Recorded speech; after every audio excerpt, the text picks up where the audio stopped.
एक फैमिली जिसमें प्यार और अपनापन एक दूसरे का एहसास होता है। मगर आज की कहानी हमारी थोड़ी अलग है। तो फिल्म की शुरुआत में हम एक लड़की अप्रैल को देखते हैं जो अपने दोस्त को लेकर अपनी मॉम से मिलने जा रही थी, क्योंकि आज क्रिसमस की रात होती है। अप्रैल की मॉम ने सभी बच्चों को आज पार्टी में बुलाया था। अप्रैल जाते हुए अपने दोस्त से कहती है कि तुम्हें मेरी मॉम की पार्टी बहुत पसंद आएगी, तुम इस रात को कभी नहीं भूलोगे। मेरी मॉम मेरे बहन भाइयों से तुम्हें मिलकर खुशी होगी। कुछ ही देर में अप्रैल अपनी मॉम के घर पहुंच जाती है। ये अपनी मॉम से बहुत दिनों बाद मिली थी। वो बहुत अच्छे से दोनों का वेलकम करती है। घर पर मॉम ने अपने बहन भाइयों को भी दावत दी थी। अब थोड़ी देर बाद अप्रैल का छोटा भाई आता है, फिर छोटी बहन जिसका नाम पेनी था, जिससे मिलकर अप्रैल बहुत खुश होती है। फिर आखिर में आता है उसका बड़ा भाई जिसका नाम जैक्सन होता है। वो अपनी दोस्त के साथ आता है। सारी फैमिली एक दूसरे से मिलकर बहुत खुश थी। अब अप्रैल की मॉम सबको एक ड्रिंक पीने को देती है, मगर अप्रैल उसे पीने से इनकार कर देती है क्योंकि उसमें शराब मिली हुई थी। थोड़ी देर बाद अप्रैल के डैड भी पार्टी में आ जाते हैं। उन्हें देखकर सभी बच्चे बहुत खुश थे, मगर अप्रैल की मॉम को ये बात अच्छी नहीं लगती क्योंकि उन्होंने उसके डैड को नहीं बुलाया था। इसकी वजह ये थी कि दोनों की डाइवोर्स तलाक हो चुकी थी, इसीलिए ये अलग रहते थे। अप्रैल की मॉम उसके डैड से जाने का कहती है, जिस पर वो कहते हैं कि हमारी जिंदगी चाहे जैसी भी हो, पर तुम मुझे मेरे बच्चों से दूर नहीं कर सकती। ये कहकर वो अंदर चले जाते हैं। घर में सारी फैमिली एक साथ इकट्ठी हो गई थी। सबके खाने के टेबल पर बैठने से पहले मॉम सभी के फोन्स को एक बाउल में डालने का कहती है, क्योंकि उनका ये कहना था कि आज रात फैमिली टाइम है, कोई भी अपना फोन इस्तेमाल नहीं करेगा। सभी खाने के टेबल पर बैठ जाते हैं। सामने तो सभी बहुत अच्छे बन रहे थे, मगर इनके दिल में एक दूसरे के खिलाफ नफरत भरी हुई थी, इसलिए ये साल में एक दफा ही मिला करते थे। इनकी फैमिली में अप्रैल और उसका छोटा भाई था, जिनको सभी का ख्याल था। ये अब खाना खाने से पहले एक गेम खेलते हैं जिसका नाम था सीक्रेट सेंटा, जो इस मूवी का नाम भी है। इस गेम में इन्होंने अपने गिफ्ट सोफो को पहचानना था कि किसने उन्हें ये गिफ्ट दिया है, क्योंकि उस पर कोई नाम नहीं लिखा हुआ था। यहीं पर अप्रैल का दोस्त जो इसके साथ आया था, जो वकील होता है, वो भी अप्रैल को शादी के लिए प्रपोज कर देता है, जिसे सुनकर वो बहुत खुश हो गई थी। सभी खाना खा रहे थे और आपस में बहुत बातें भी करते हैं। अब गेम के दौरान माहौल काफी गर्म हो गया था। सब एक दूसरे के बारे में गलत बोलने लगते हैं, जो इनके दिलों में था अब इनकी जुबान पर आ रहा था। यहाँ पर अप्रैल के डैड खाना खाते हुए कहते हैं, बच्चों मुझे तुम्हारी बहुत याद आती है। तभी उसकी मॉम कहती है, झूठ मत बोलो, तुमने इनका कभी ख्याल नहीं रखा। इस बात पर अप्रैल के डैड उसके मॉम को डांटते हैं और कहते हैं, खामोश रहो वरना अच्छा नहीं होगा। ये बात सुनकर अप्रैल की मॉम का भाई उठकर कहता है, तुम मेरी बहन से ऐसी बात नहीं कर सकते। देखो उसने तुम्हारे बच्चों का कितना अच्छा ख्याल रखा है, उनकी कितनी अच्छी परवरिश की है उसने। ये सुनकर न जाने अप्रैल के डैड को क्या हो गया था। वो कर जाते हैं जिसके बारे में किसी ने सोचा भी नहीं था। वो एकदम से कांटा उठाकर अप्रैल की मॉम के भाई की गर्दन में मार देते हैं और फिर सभी एक दूसरे को मारने लगे थे। इन सब में जैक्सन अपने डैड का साथ देता है, वो भी सबको मार रहा था। जब उसकी दोस्त पुलिस को कॉल करने के लिए वो बाउल उठाती है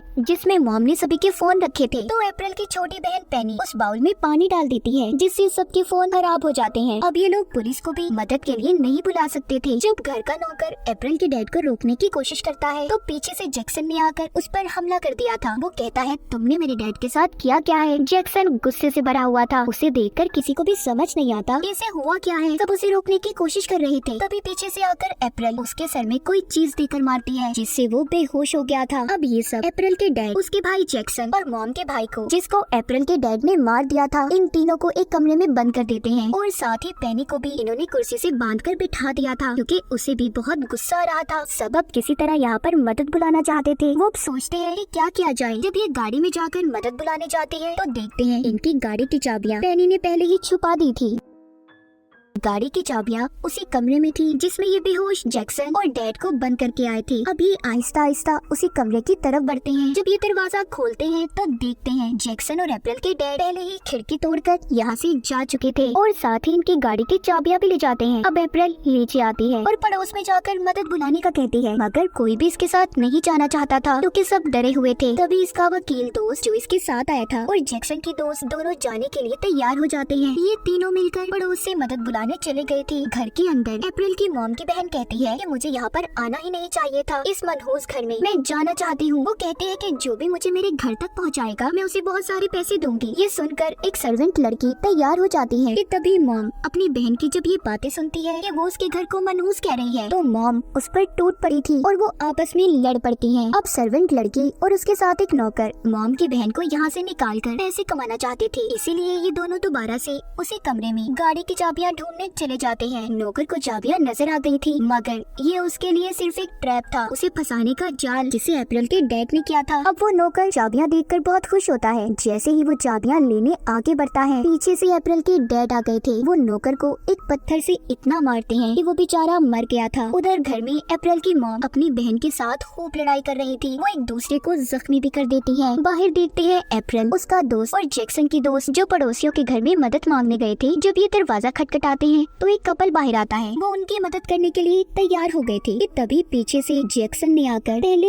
हस्बैंड को मारा और फिर उसकी वाइफ को। जब अप्रैल और उसका दोस्त यहाँ से डरकर भाग रहे थे तो पीछे से आकर जैक्सन ने अप्रैल के दोस्त को पकड़ लिया था और उसे मार देता है। उसने उसका गला बेलचे से अलग कर दिया था। ये देखकर अप्रैल और उसकी दोस्त डरकर वहाँ से भागते हैं। घर के अंदर मॉम की बहन ने उन्हें काफी जख्मी कर दिया था और साथ ही अप्रैल के छोटे भाई को भी। अप्रैल की मॉम के घर के बाहर नौकर गाड़ी में बैठकर यहाँ से निकलने के लिए तैयार थे कि तभी उधर अप्रैल की मॉम की बहन आ जाती है, जो घर के अंदर अप्रैल की मॉम और उसके भाई को जख्मी कर आई थी। अब जब नौकर बाहर देखने के लिए गर्दन को बाहर निकालता है कि तभी वो उस गाड़ी के दरवाजे को नौकर के सर में इतना जोर जोर से मारती है कि उस नौकर की एक आंख बाहर आ जाती है, जिससे उसकी भी मौत हो गई थी। फिर तभी सर्वेंट लड़की मॉम की बहन के गले को गाड़ी की चाबी से काट देती है। सबको देखकर ऐसा लग रहा था कि जैसे इनके दरमियान में एक दूसरे को मारने का मुकाबला चल रहा हो कि कौन कितने खतरनाक तरीके से मार सकता है। और ऐसा ही हो रहा था। बाहर अप्रैल और जैक्सन की दोस्त जैक्सन से बचते भाग रही थी कि तभी अप्रैल रास्ते में खड़ी होकर जोर जोर से रोने लगती है, क्योंकि आगे उसके डैड की लाश पड़ी थी। उनके चेहरे पर अजीब से निशान भी थे। उन्हें देखकर ऐसा लग रहा था कि जैसे वो किसी इन्फेक्शन से मरे हों। कि तभी उधर सर्वेंट लड़की भी आ जाती है, जिसकी हालत बहुत खराब थी। उसके चेहरे पर भी बिल्कुल वैसे ही निशान थे जैसे अप्रैल के डैड के चेहरे पर थे। उस सर्वेंट लड़की के फेफड़े पिघलकर उल्टी के जरिए बाहर आ जाते हैं और वो मर गई थी। तभी उधर जैक्सन भी पहुंच गया था, जिसे देखकर अप्रैल और जैक्सन की दोस्त वहाँ से भाग जाती हैं। वो अपने घर के पास पहुँच गई थी। इससे पहले जैक्सन उन्हें पकड़ पाता, अप्रैल का छोटा भाई दरवाजे को खोल देता है और उन दोनों को अंदर ले लेता है। फिर उसने दरवाजे को बंद कर दिया था। उधर पेनी भी अब आजाद हो चुकी थी। अप्रैल एकदम से पेनी की तरफ देखती है और बोलती है, तुमने ये सब कुछ क्यों किया? तुमने ये सबके फोन खराब किए थे ना? ये कहकर वो पेनी की बैग की तलाशी लेने लगती है, जिसमें से उसे एक अजीब सी दवाई मिली थी। जब ये उसे देखकर उसके बारे में पूछती है तो पेनी कोई जवाब नहीं देती।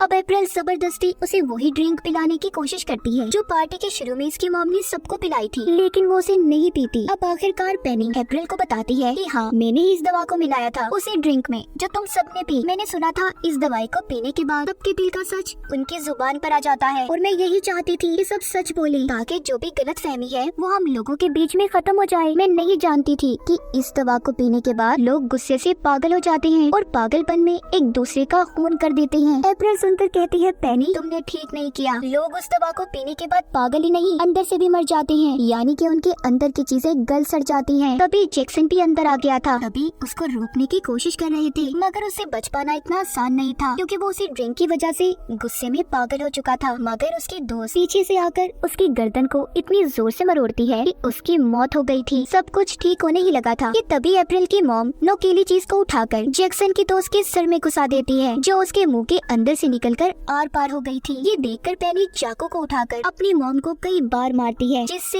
वो भी मर गई थी। कुछ देर के बाद अप्रैल का छोटा भाई होश में आ जाता है। उसे भी न जाने क्या हुआ था, उस पर भी आहिस्ता आहिस्ता उसी दवा का असर हो रहा था, जिस वजह से उसके मुंह से बहुत सारा खून निकलता है। वो खून उसने पेनी को लिटाकर उसके मुंह में डाल दिया था। इस तरह पेनी भी अपने भाई के खून से इन्फेक्टेड हो गई थी और बेहोश हो जाती है। अप्रैल को ये लगता है कि वो भी मर गई। उसे सबकी लाशें देखकर यकीन नहीं आ रहा था कि उसकी फैमिली ने एक दूसरे को मार डाला। अगली सुबह अप्रैल उठती है और निकलकर बाहर आती है। तभी उसके पीछे इन्फेक्टेड पेनी भी आ गई थी, जो कि अब गुस्से में थी क्योंकि उस पर भी उस दवा का असर हो चुका था। वो अप्रैल को भी मारने की कोशिश करती है। अप्रैल जब खुद को बचाने की कोशिश कर रही थी तो उसने पेनी की उंगली को काट लिया था। उसका इन्फेक्टेड खून अब अप्रैल के अंदर भी जा चुका था, जिसके बाद वो पेनी को ऊपर से नीचे गिरा देती है, जिससे पेनी की मौत हो गई थी। इसके बाद कहानी के आखिर में एक फैमिली दिखाई जाती है जो कि गाड़ी में कहीं पर जा रही थी कि तभी अचानक से उनकी गाड़ी के आगे अप्रैल आ जाती है, जो कि अब उस दवा की वजह से इन्फेक्टेड हो चुकी थी, क्योंकि इसने पेनी को काटा था, जिसका इन्फेक्टेड खून इसके अंदर जा चुका था। वो फैमिली जब गाड़ी का हॉर्न देती है ताकि अप्रैल आगे से हट जाए, मगर वो नहीं हटती। जब उस गाड़ी से आदमी बाहर आकर उसे साइड पर होने का कहता है, तो अप्रैल के हाथ में जो फोक कांटा था उसने उससे उस आदमी पर हमला कर दिया था। अब आगे अप्रैल न जाने कितने मासूम लोगों की जान लेगी, जो खुद भी नहीं जानती थी कि वो कर क्या रही है। पेनी की छोटी सी गलती ने पूरी फैमिली को खत्म कर दिया था। और इसी के साथ इस फिल्म की ये कहानी भी यहीं पर खत्म हो जाती है।